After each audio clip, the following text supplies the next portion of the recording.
The sound of rain tapping gently against the kitchen window was the only thing filling the silence that morning. I was standing at the counter, hands wrapped around a warm cup of coffee, staring out at the gray skies over Denver, Colorado. My mind wasn't really on the weather, though it was on my son, Ethan. Ethan was 24, my only child, and usually, he was the type to fill a room with laughter and energy. But lately, the light in his eyes had dimmed. I didn't need to be told what had happened. Mothers have a way of sensing when something is wrong, even before words are spoken. 2 weeks earlier, I'd gotten a short text from him late at night. "Mom, can we talk tomorrow?" Those 5 words felt heavier than they should have. When he came over the next day, he looked broken. His shoulders were slumped, his voice low, his face pale. He didn't even try to put on the brave front he usually did. "She left," he said simply, eyes fixed on the floor.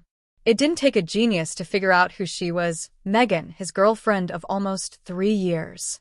They'd been through college together, gotten their first apartments around the same time, spent countless weekends at my place for dinners and movie nights. I'd thought they were in it for the long haul. Apparently, so had he. "She said she needs to find herself," he continued, voice cracking. "But she already found someone else."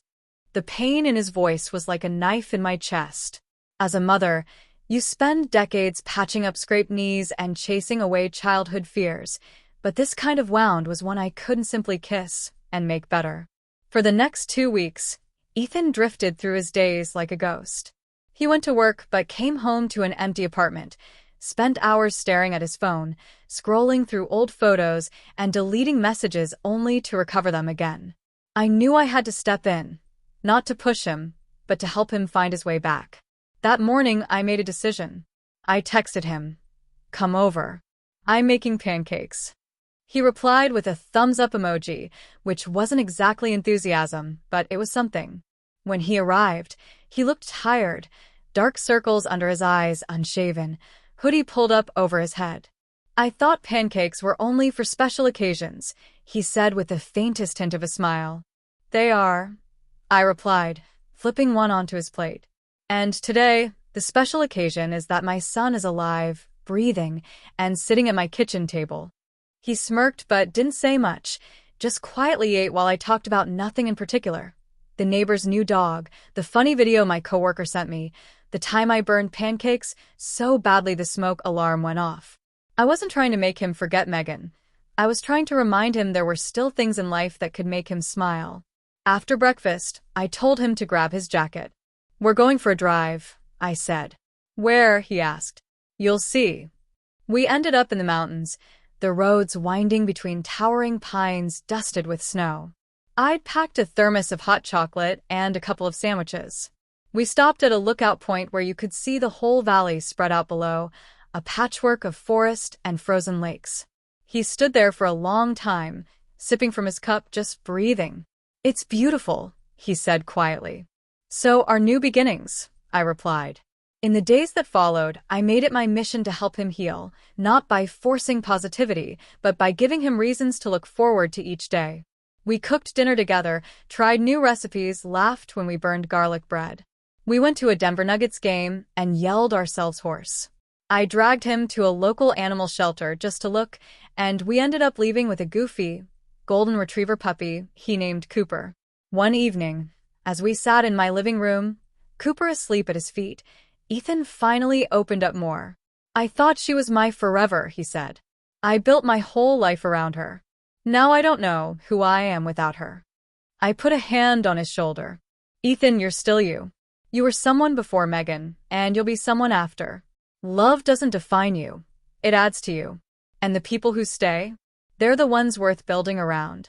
His eyes softened. "You really think I'll be okay?" "I don't think it," I said. "I know it." Months passed. Slowly, I saw my son come back to life. He went hiking with friends, took a photography class, even started volunteering at the shelter where we'd found Cooper. He still had his moments. He'd hear a song they used to listen to, or see a place they'd been together, and the sadness would creep back in. But it didn't crush him anymore. One afternoon in early spring, he came over carrying a small box. "What's this?" I asked. "Something for you," he said, grinning. Inside was a framed photo of the two of us standing in the mountains on that first trip after the breakup, mugs of hot chocolate in our hands, snow in our hair. "I wanted to thank you," he said, "for being there when I didn't know how to move forward." I felt my throat tighten. "That's my job, kiddo." "Yeah," he said softly, "but you went above and beyond." We hung the photo in my living room, right above the fireplace. Every time I look at it, I remember that healing doesn't happen all at once. It's in the little moments, the quiet talks, the shared meals, the walks in the mountains. Ethan's story isn't about heartbreak anymore.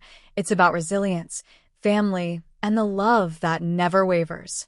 And if there's one thing I've learned, it's that sometimes the best way to heal is to simply show up for the people you love day after day until the pieces start to fit together again. And that's exactly what we did.